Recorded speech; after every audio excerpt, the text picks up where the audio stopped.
Cuando hablamos de narrativas, siempre pensamos que hay una relación directa con la literatura, pero de manera mucho más precisa es necesario que nosotros reconozcamos que cada uno en su propio espacio siempre busca narrar los acontecimientos desde su propio óptica. Y entonces, en ese mismo sentido, creo que se constituyen relatos individuales y relatos colectivos. La narrativa puede ser de manera general o puede ser de manera individual.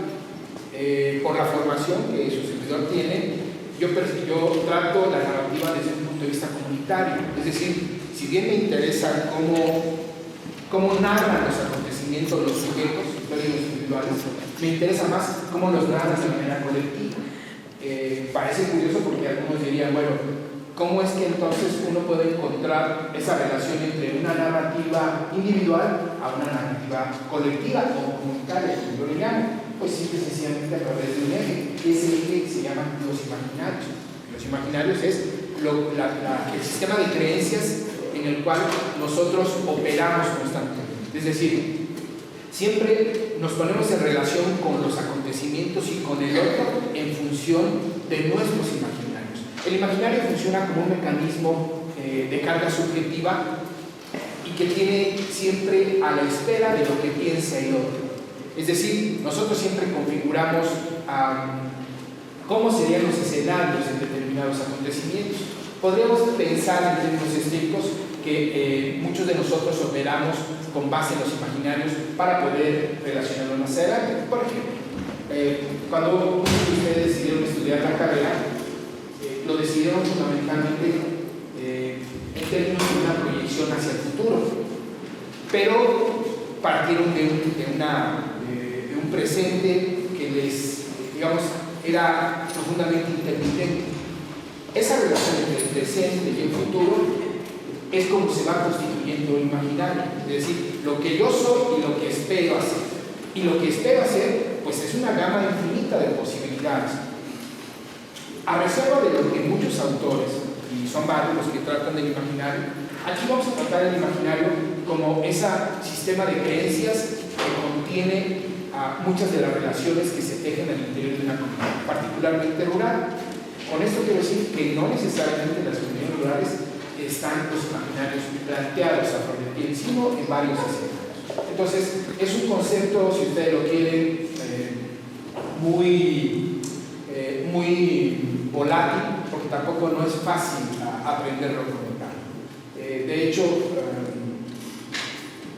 Moscovici, un psicólogo, utilizó no propiamente el concepto de imaginarios, pero sí utilizó la parte empírica de los imaginarios. Entonces, él le llamó representaciones porque para él las representaciones colectivas eran más fácilmente observables que el imaginario. El imaginario no se observa, solo se intuye y en términos estrictos se teje en ese sistema de creencias, se teje en las expectativas, se teje en las proyecciones que los sujetos tienen sobre los contextos. Entonces, en esa misma relación, narrativas e imaginarios van unidos y si somos muy exigentes, estos dos conceptos tienen mucho que ver con la comunicación. Es decir, cómo narramos nuestra forma de ver el mundo. En todo caso, dirían los antiguos escribas y pensadores, es la cosmovisión del ser humano. Es decir, es una cosmovisión que se permea y que va acompañando las zonas de vida. Entonces, esta es más o menos la idea que ahora traigo. Pero no solo eso. La idea es relacionarla con la salud y la religiosidad. Y como ustedes saben, son dos términos o dos tópicos que me parece que en el área mesoamericana son muy importantes. Y quizá, si no me circunscribo al área mesoamericana, sino en extenso a toda América Latina, desde el Río Bravo hasta la Patagonia, me parece que es muy importante porque muchas de nuestras sociedades, si algo tienen de tejido cultural, es la religión.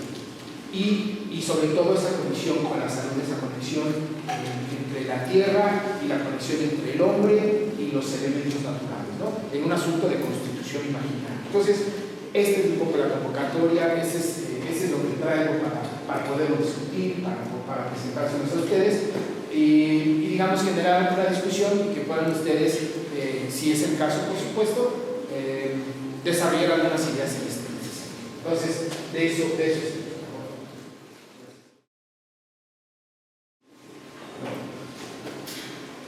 El relato que yo estoy planteando está amparado en un acontecimiento que tiene que ver con una epidemia.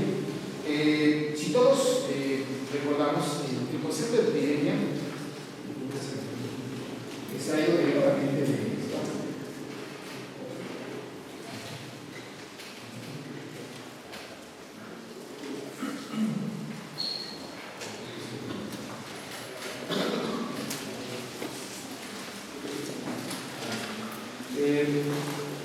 Exactamente de la dicen Real Academia Española, son mis hablantes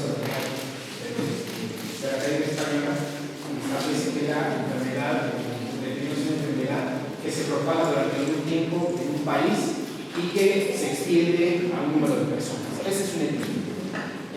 Y este concepto es muy interesante porque si somos muy ansiosos, hasta en la actualidad nosotros utilizamos el concepto de epidemia cuando decimos se viralizó. Entonces, esta extensión de la epidemia tiene muchas condiciones y ahora las vamos a hacer. Por favor,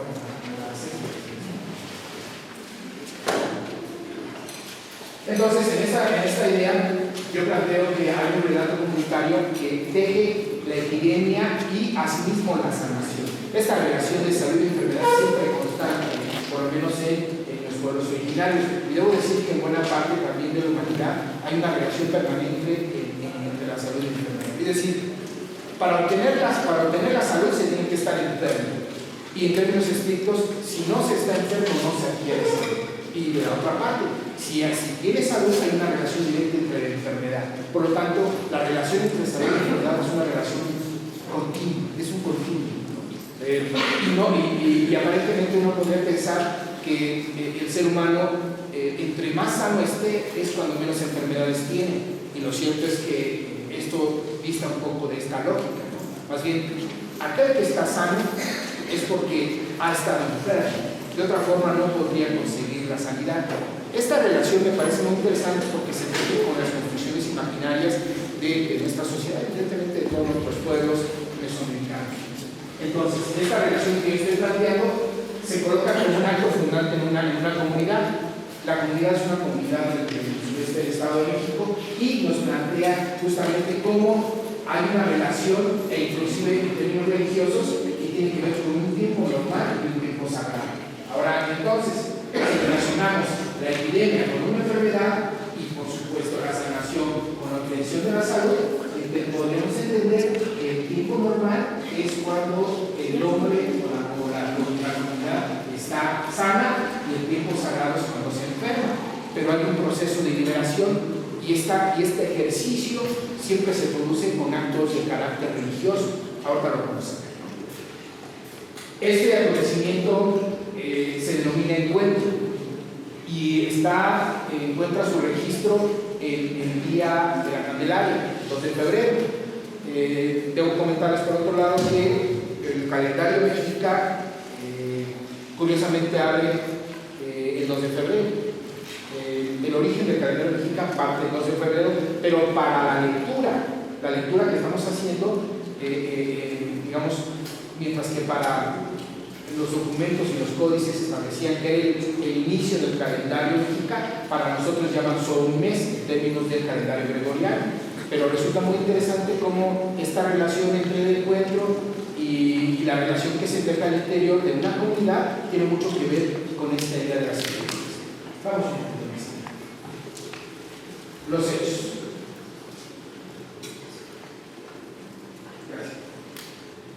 En esa relación, la comunidad encuentra una liberación cuando reconoce que una serie de prácticas que están asociadas a la religiosidad se van suprimiendo en la medida en que su ritualidad religiosa acompaña prácticamente los relatos. Y es aquí lo interesante. En esta comunidad hay un relato que se teje particularmente a partir de un acontecimiento, dicen los habitantes de esta comunidad. Más adelante lo vamos a detallar. Se llevaron a la Virgen de la Candelaria a Chama, alguien la donó, y entonces dejaron desprotegido el pueblo. Este dato no tiene un registro muy preciso, y lo digo de manera muy concreta porque según mis hallazgos se encuentra, están parados en la memoria colectiva porque no hay ningún registro estrictamente. Fue una recuperación de la historia oral de la comunidad. Ellos mencionan que entonces azotó una epidemia al pueblo. Ellos le llaman cólera mórbida. Después investigo que el cólera mórbida no existe como tal. Sin embargo, en el imaginario colectivo de la comunidad, para ellos, pues mató a mucha gente, independientemente del nombre que hayan utilizado. Y entonces dicen que tuvieron que ir por la Virgen de la Candelaria para que entrara, viniendo de Chama hacia Malinalco, y fuera sanando el pueblo. Entonces, a partir de ese momento se colocó como un encuentro, es decir, el encuentro con la enfermedad y con la salud, pero no solo eso, el encuentro con los feligreses y el encuentro con los santos. Y entonces hay un ejercicio muy interesante que se recrea año con año. Aclaro, este hecho, uno pudiese pensar que solamente está anclado en Malinalco. ¿Los que creen? No, por lo menos tengo registro. Yo planteo que hay un relato comunitario que teje la epidemia y asimismo la sanación. Esta relación de salud y enfermedad siempre constante, por lo menos en los pueblos originarios. Y debo decir que en buena parte también de la humanidad hay una relación permanente entre la salud y la enfermedad. Es decir, para obtener la salud se tiene que estar enfermo. Y en términos estrictos, si no se está enfermo, no se adquiere salud. Y de la otra parte, si tiene salud, hay una relación directa entre la enfermedad. Por lo tanto, la relación entre salud y enfermedad es una relación continua, es un continuo. Y aparentemente uno podría pensar que el ser humano, entre más sano esté, es cuando menos enfermedades tiene. Y lo cierto es que esto dista un poco de esta lógica, ¿no? Más bien, aquel que está sano es porque ha estado enfermo. De otra forma no podría conseguir la sanidad. Esta relación me parece muy interesante porque se tiene con las construcciones imaginarias de nuestra sociedad, evidentemente de todos nuestros pueblos mesoamericanos. Entonces, esta relación que estoy planteando se coloca como un acto fundante en una comunidad. La comunidad es una comunidad del sureste del Estado de México y nos plantea justamente cómo hay una relación, e inclusive en términos religiosos, que tiene que ver con un tiempo normal y un tiempo sagrado. Ahora, entonces, si relacionamos la epidemia con una enfermedad y, por supuesto, la sanación con la obtención de la salud, podemos entender que el tiempo normal es cuando el hombre o la comunidad está sana y el tiempo sagrado es cuando se enferma. Pero hay un proceso de liberación y este ejercicio siempre se produce con actos de carácter religioso. Ahora lo vamos a ver. Este acontecimiento se denomina encuentro y encuentra su registro en el Día de la Candelaria, 2 de febrero. Debo comentarles por otro lado que el calendario mexicano curiosamente abre el 2 de febrero.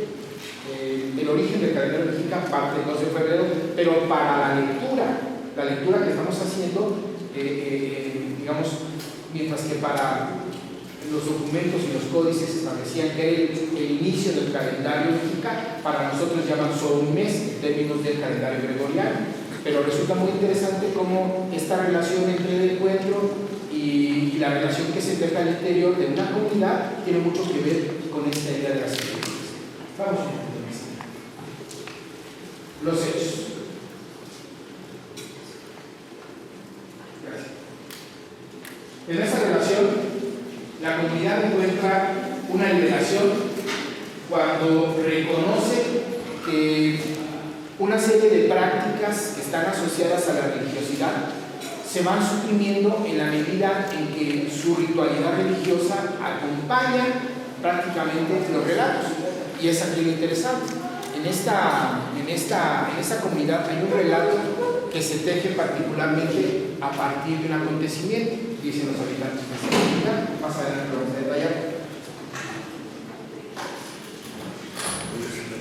Se llevaron a la Virgen de la Candelaria a Chama, alguien la donó, y entonces dejaron desprotegido el pueblo. Este dato no tiene un registro muy preciso, y lo digo de manera muy concreta porque según mis hallazgos se encuentra, están parados en la memoria colectiva porque no hay ningún registro estrictamente, ¿no? Fue una recuperación de la historia oral de la comunidad. Ellos mencionan que entonces azotó una epidemia al pueblo. Ellos le llaman cólera morbus. Después investigo que el cólera morbus no existe como tal. Sin embargo, en el imaginario colectivo de la comunidad, para ellos, pues mató a mucha gente, independientemente del nombre que hayan utilizado. Y entonces dicen que tuvieron que ir por la Virgen de la Candelaria para que entrara, viniendo de Chama hacia Malinalco, y fuera sanando el pueblo. Entonces, a partir de ese momento se colocó como un encuentro, es decir, el encuentro con la enfermedad y con la salud, pero no solo eso, el encuentro con los feligreses y el encuentro con los santos. Y entonces hay un ejercicio muy interesante que se recrea año con año. Aclaro, este hecho, uno pudiese pensar que solamente está anclado en Malinalco. ¿Qué creen? ¿No?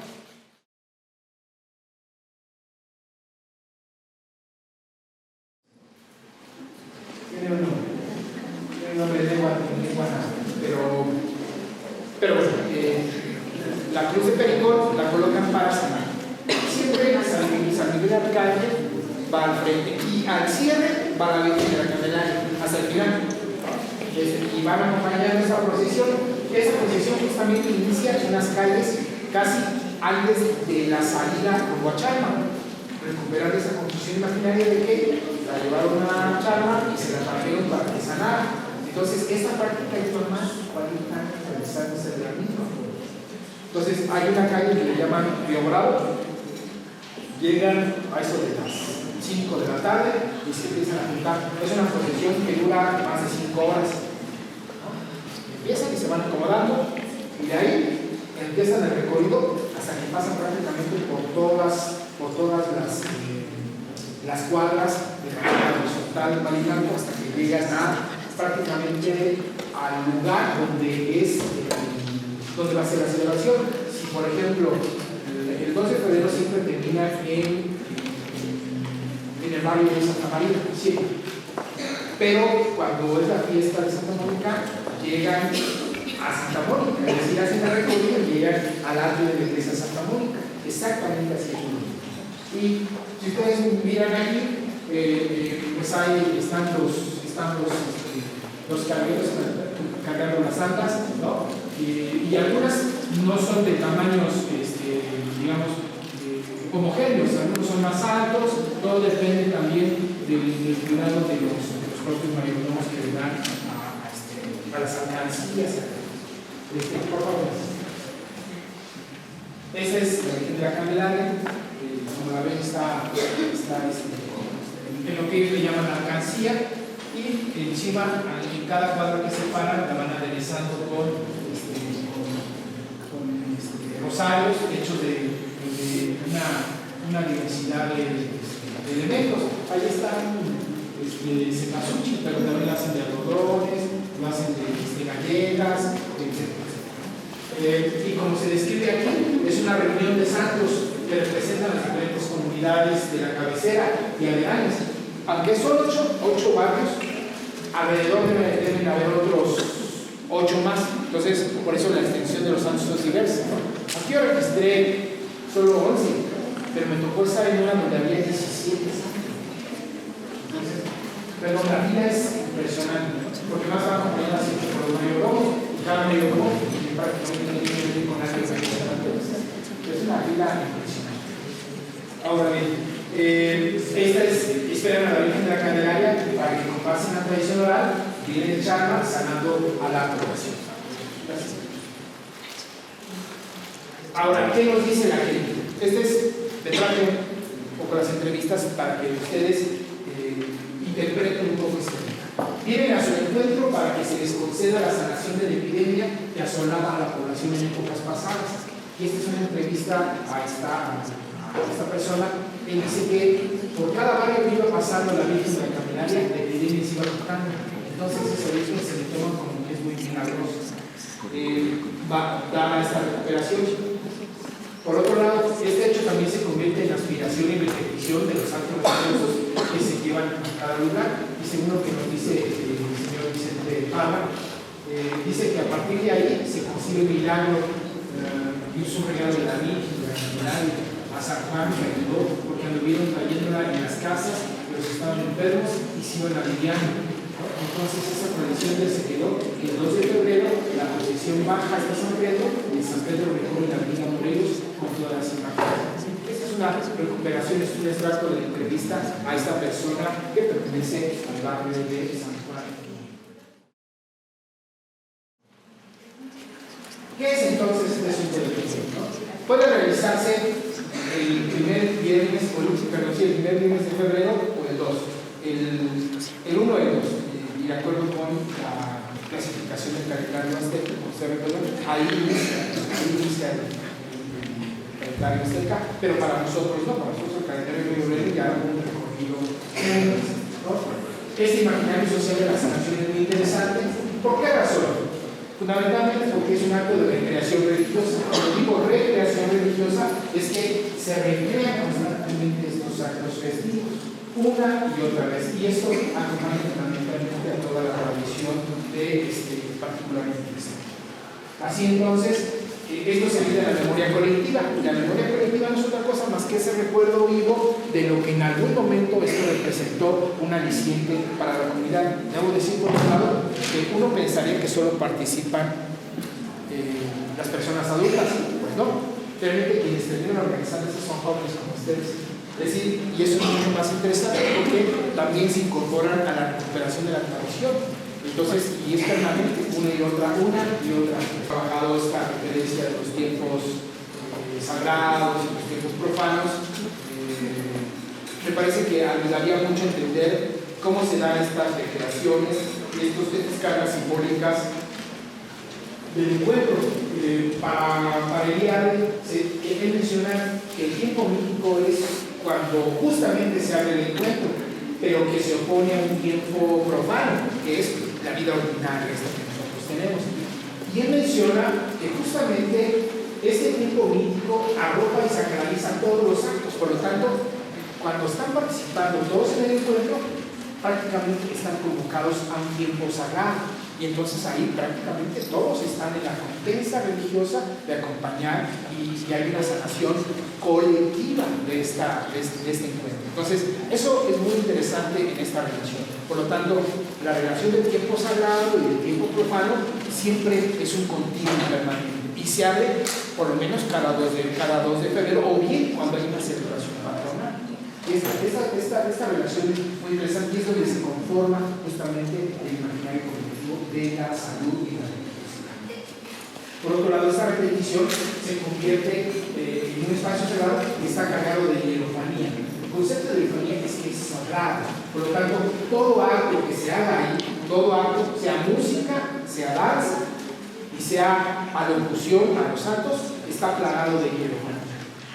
Entonces ahí, en ese momento, el escenario está digamos, cubierto por un halo sagrado, que es percibido prácticamente por todos y solo se conectan en la relación, en consonancia con su imaginario colectivo. En cada fiesta se recupera el tiempo sagrado y permite regresar al origen comunitario del acontecimiento. Ahorita hablamos justamente de que el 19 de septiembre es la fiesta de San Benjamín. Entonces, justamente todos los actos que tienen que ver con colocar la cruz de licor, tanto las campanas, todo el lugar donde se puede meter a la casa, incluso en los autos o en las haciendas, para evitar que el diablo haga el asunto. Porque recuerden que San Miguel dicen algunos que se va de fiesta, se descansa, entonces un poco para proteger esta situación. Bueno, este asunto nos permite a nosotros decirnos que en ese espacio pareciera ser que se abandona prácticamente la relación mundana, profana, entonces todo tiene que ver con una interpretación profundamente simbólica y sagrada. Y en este mismo sentido, se aviva un sentido de permanencia en el plano real. Por lo tanto, el mito, del cual nosotros ya hemos planteado, y citando un poco a López Auti, se opone a una idea evolutiva de la naturaleza y de lo social, ya que el mito crea y fija las cosas de un solo golpe. Es decir, a pesar de que tenemos un tiempo sagrado y un tiempo profano, el tiempo sagrado tiene más peso que el tiempo profano. Es decir, las personas trabajan durante todo el año para estar en la fiesta, a descansar. Porque justamente la fiesta reconstituye y abre esos espacios sagrados. Y sin esos espacios, la gente no está. Entonces, esta constitución imaginaria es muy interesante porque reaviva justamente nuestras prácticas culturales y nos permite que sigan siendo vigentes. Además hace cohesión social, porque por ejemplo en mi comunidad también es el 29 de septiembre la fiesta mayor. Ese día el santo patrón, la iglesia está en el centro, pero la antigua iglesia estaba en la falda del cerro. Entonces todo el recorrido con el hecho de que recordar dónde antes estaba la primera iglesia de la comunidad y que de ahí nació la que hoy es el pueblo. Pues toda esa relación siempre va acompañada de una carga simbólica de esperanza, ¿no? de que debe haber un orden. Y eso me parece que no tenemos que perder de vista. Cuando hablo yo de la salud corporal, en términos sociales hablo del orden social. Es decir, cuando se rompe el orden social, la comunidad está enferma. Entonces, esta relación entre el discurso religioso y la transformación imaginaria de lo estable y de lo sano tiene que ver con el caos y el conflicto que se ve en las zonas y las áreas, ¿no? Podría abordar aquí en una lectura diferente en términos políticos, pero creo que no hay. En algún momento entre ellos plantearé una lectura que tiene mucho que ver con estas cuestiones, ¿no? De la relación política, de la salud y de la enfermedad, que tiene bastante bien por esos puntos. El mito entonces expresa y unifica los principios ordenadores del mundo, ¿no? La enfermedad es caótica, provoca caos, y entonces la salud siempre proviene de un orden divino. Por lo tanto, hay que conectarnos con el orden divino para reconstituir propiamente el orden social. Esta relación entre el orden social y el orden político-social va muy de la mano con la Constitución imaginaria. El calendario mexicano prescribe que el año inicia con la misma fecha de la calendaria que da una foto. Por lo tanto, hay vínculos directos entre esta festividad de las tradiciones y los rituales prehispánicos. Dice López Auti, aludiendo en esta teoría del núcleo, si la recuerdan, esta teoría del núcleo, en donde dice que es muy probable que prácticamente todas las formas de organizarse, particularmente de Mesoamérica, aunque no necesariamente solo de Mesoamérica, dice que están organizados por una matriz cultural. Ya hay algunos autores que han tratado o han intentado encontrar una matriz cultural. La matriz cultural no es otra cosa más que encontrar un modelo en el cual está amparado todo el sistema de organización política, social y económica de México, y que no tenga que ver necesariamente con esta idea que viene de fuera, sino más bien que ya estaba establecido. Dice López Auti que es muy probable que haya un orden que inclusive se asemeje con esto que estamos comentando. Es decir, esta relación entre la conformación imaginaria, de la sanación, ¿no? Del orden social para evitar el caos y acompañarlo. Sin embargo, eso ha sido desplazado por nuestras prácticas y por en buena parte tiene mucho que ver con el proceso de organización, ¿no? que se impuso y que, digamos, rompió muchas inercias a las cuales se estaban acostumbrados. Pero bueno, quizá tema para otra plática, no ahora porque no nos alcanzaría. Pero entonces, rescato esta parte que me resulta interesante para que ustedes tengan esta relación entre el imaginario, la memoria colectiva, la religión y la salud no están tan separados. Además, el caso histórico se los planteé, y este es un caso hecho recientemente, no debo tener 2 o 3 años terminé la investigación, y que todavía sigo ocupándola para explicar una serie de elementos de esto. Entonces, El primero del mes del año se llamaba, los mexicanos, Atlcahualo, y en otras partes, Coahuileta. Este mes comenzaba el segundo día del mes de febrero, cuando nosotros celebramos la purificación de Nuestra Señora. Ese es la historia de las cosas de la Nueva España, está el registro ahí. Y ustedes saben cómo está acomodado el trabajo de Saúl, que también es muy interesante porque Saúl recupera muchas interpretaciones, ¿no? Un poco haciendo una consonancia, revisando el texto, me acordaba mucho porque parecía ser que el texto de Saúl está curiosamente acomodado de la misma forma que está acomodado en el Nuevo Testamento. Sí, la versión de San Mateo, de San Pablo, pero es una lectura interesante. Y creo que no está por demás decirlo que justamente el prometido de una orden de los franciscanos, él haya acomodado estas versiones para tratar de dar cuenta cómo es que se organizó, cómo está organizada la vida misionera. Entonces, ahí recoge muchas versiones en términos históricos, por favor. Bien, pues, había mucho todavía que decir, pero yo espero que esto haya resultado interesante, ¿no? Y vamos a tratar de cerrar con algunas ideas.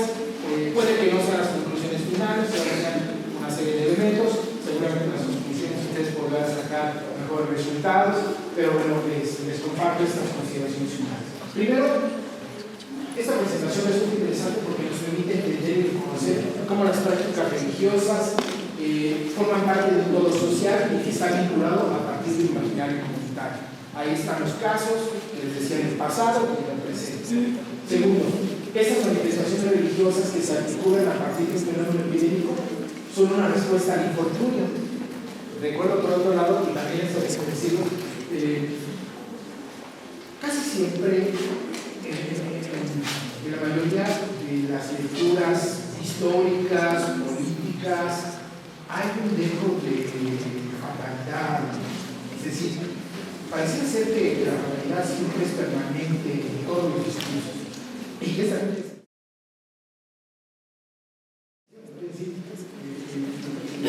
parece ser que tenemos un discurso de la fatalidad o una construcción imaginaria de fatalidad, pero que está muy enraizada en nuestras prácticas cristianas. Y cuando digo fatalidad me refiero a que siempre estamos esperando que algo mal ocurra. O sea, eso es muy interesante porque habría que analizar entonces la conformación imaginaria de la cultura mexicana para tratar de entender por qué esta necesaria justificación de las cosas. Por eso yo le llamo infortunio y a la teoría de la salud, no solo corporal, sino también social y sobre todo cultural. Que algo muy interesante. A mí de los diferentes representantes o gobiernos que nos han gobernado durante los 10 o 20 años, la sociedad mexicana tiene serios problemas sociales. Es decir, nosotros hemos pasado de ser un país con problemas sociales graves a un país con prácticamente un paso casi a la barbarie. Por todo lo que uno alcanza a escuchar en noticias, uno no da crédito. México es una crisis moral perturbadora. Y crisis moral me refiero no al lazo directamente religioso, sino moral me refiero a la necesidad de coincidir juntos, todos, en una misma idea. Es decir, nuestras relaciones humanas están profundamente desgastadas. Entonces, cuando uno revisa lo que está ocurriendo en México desde hace 20 años atrás, uno se sorprende y dice, poco nos falta para comernos a nosotros. Ya lo demás ya lo estamos haciendo. Las noticias recientes que ustedes escuchan, no vamos bien, ¿no? De pasar de ser una sociedad con problemas serios de pobreza, con problemas serios de desacuerdos políticos, pasamos a una sociedad prácticamente a un paso de la barbarie. Y esto nos habla de un dato particular. Nuestra sociedad está enferma, profundamente enferma, necesita mucha salud.